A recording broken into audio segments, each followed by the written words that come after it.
is coming across as a big breakthrough in the ongoing conflict between Ukraine and Russia. Now, they have agreed in principle to a limited ceasefire after President Donald Trump spoke with the country's leaders this week, though it remains to be seen where exactly and when it would take effect and what possible targets would be off limits to attack. The tentative deal to partially rein in the grinding war that came in from Russian President Putin rebuffed Trump's push for a 30-day full ceasefire. Rishabh is connected with us right now. Rishabh, good morning. What does it mean agreeing in principle to limited ceasefire? Because it seems that here President Putin says that it would be on our terms, not on the terms of Ukraine or even United States, which has been pushing for a 30-day full ceasefire plan.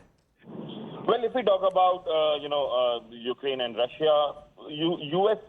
ceasefire that has been proposed is in a way skating on a very thin ice. And both the sides have been discussing this. Russia has its own reservation, Ukraine has its own concern, and both the sides have put forward the same to White House. While, Russia says that unless and until the import of weapons from Europe and United States will not stop in Ukraine, ceasefire will have no meaning. On the other hand, Ukraine says till the sovereignty and integrity of Ukraine is restored, which means that the third of Ukrainian territory that has been taken over by Russia since 2022 February is returned to Kyiv, ceasefire will have no meaning. Though both the sides have agreed to, for a ceasefire for 30 days in principle, but there are ifs and buts that are in there. What we are given to understand that White House will finally host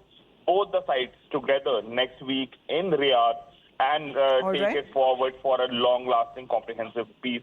This is a quote that has come in from White House. So remains to be seen exactly what happens here from agreeing in principle to a limited ceasefire after President Trump spoke with the country's leaders this week, though it remains to be seen when it might take effect and what possible targets would be off limits to attack. Rishabh, thank you very much for the moment. You're watching the Morning News. We'll join you back on the other side of a very short break.